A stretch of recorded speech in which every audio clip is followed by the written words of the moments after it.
आज है 5 दिसंबर। प्रस्तुत है आज के अखबार की महत्वपूर्ण सुर्खियां। मुख्यमंत्रियों के नाम को लेकर संशय व हलचल। छत्तीसगढ़ में बैठक टली। मध्य प्रदेश से पटेल व तोमर दिल्ली पहुंचे। राजस्थान, मध्य प्रदेश और छत्तीसगढ़ के विधानसभा चुनाव में भारतीय जनता पार्टी यानी भाजपा ने भारी बहुमत से जीत दर्ज की, लेकिन इन राज्यों के मुख्यमंत्री पद के लिए नामों पर संशय अभी बरकरार है। इस बारे में पार्टी की ओर से आधिकारिक रूप से कोई घोषणा नहीं की गई है। संसद का शीतकालीन सत्र शुरू होने से पहले बोले मोदी, हार का गुस्सा छोड़ सकारात्मक सोच के साथ आगे बढ़े विपक्ष। प्रधानमंत्री नरेंद्र मोदी ने सोमवार को विपक्षी दलों से आग्रह किया कि संसद के शीतकालीन सत्र में वे विधानसभा चुनावों में मिली पराजय का गुस्सा न निकालें, बल्कि उससे सीख लेते हुए पिछले 9 सालों की नकारात्मकता को पीछे छोड़ें और सकारात्मक रुख के साथ आगे बढ़ें। तभी उनके प्रति लोगों का नजरिया बदल पाएगा। सदन में मोदी मोदी के नारे लगे। मध्य प्रदेश, छत्तीसगढ़ और राजस्थान के विधानसभा चुनावों में भारतीय जनता पार्टी की जीत से उत्साहित पार्टी के सदस्यों ने सोमवार को लोकसभा में प्रधानमंत्री नरेंद्र मोदी के समर्थन में जमकर नारेबाजी की। विपक्षी इंडिया गठबंधन में दिखने लगी दरार। बैठक में नहीं पहुंचेंगी ममता। कांग्रेस के अकेले 20 चुनाव लड़ने पर नीतीश व अखिलेश ने उठाए सवाल। 5 राज्यों के विधानसभा चुनावों में कांग्रेस के निराशाजनक प्रदर्शन के बाद विपक्षी इंडिया गठबंधन में दरार दिखने लगी है। चुनाव नतीजों पर चर्चा के लिए 6 दिसंबर को बुलाई गई बैठक से पहले सोमवार को ममता बनर्जी ने स्पष्ट कर दिया कि वे बैठक में शामिल नहीं होंगी। लोकसभा में पेश नहीं हुई मोइत्रा से जुड़ी आचार समिति का रपट।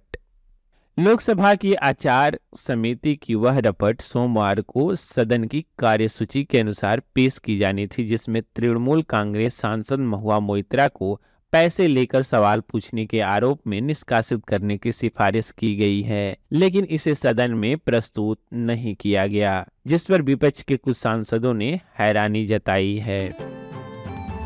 जयशंकर व अमेरिकी सुरक्षा सलाहकार की बैठक में उठा पन्नू का मुद्दा। अमेरिका के प्रधान उपराष्ट्रीय सुरक्षा सलाहकार जॉन फाइनर ने सोमवार को विदेश मंत्री एस जयशंकर से मुलाकात कर विभिन्न द्विपक्षीय तथा वैश्विक मुद्दों पर चर्चा की। समझा जाता है कि जयशंकर और फाइनर के बीच बैठक में खालिस्तानी आतंकी गुरुपतवंत सिंह पन्नू को मारने की साजिश का मुद्दा उठा। हालांकि इस बारे में कोई आधिकारिक पुष्टि नहीं हुई है। अधिवक्ता संशोधन विधेयक पर लोकसभा में विपक्ष ने कहा, दलालों से पूरी तरह मुक्त हो न्यायपालिका। संसद ने सोमवार को अधिवक्ता संशोधन विधेयक 2023 को मंजूरी प्रदान की। इस विधेयक का मकसद अदालत परिसरों में दलालों की भूमिका को खत्म करना है। लोकसभा ने विधेयक पर विस्तृत चर्चा और विधि मंत्री अर्जुन राम मेघवाल के जवाब के बाद ध्वनिमत से स्वीकृति दी। मणिपुर में उग्रवादियों के 2 गुट में गोलीबारी, 13 लोगों की मौत। मणिपुर में हिंसा थमने का नाम नहीं ले रही है। राज्य के तिंग नौपाल जिले में सोमवार को उग्रवादियों के 2 समूह के बीच गोलीबारी में कम से कम 13 लोग मारे गए। अधिकारियों ने ये जानकारी दी। महिलाओं के खिलाफ अपराध बढ़े। सबसे ज्यादा मामले घरेलू हिंसा के। भारत में 2022 में महिलाओं के खिलाफ अपराध के कुल 4,45,256 मामले दर्ज किए गए। एनसीआरबी के ताजा आंकड़ों में यह जानकारी दी गई है।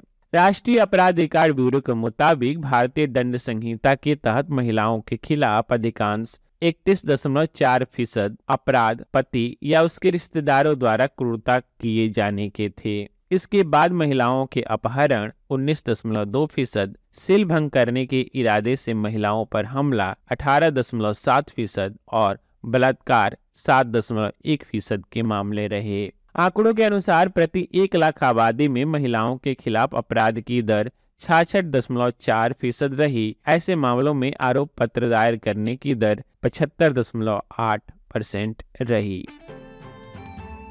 ये खबर ये अवध से सुन रहे थे। नमस्कार।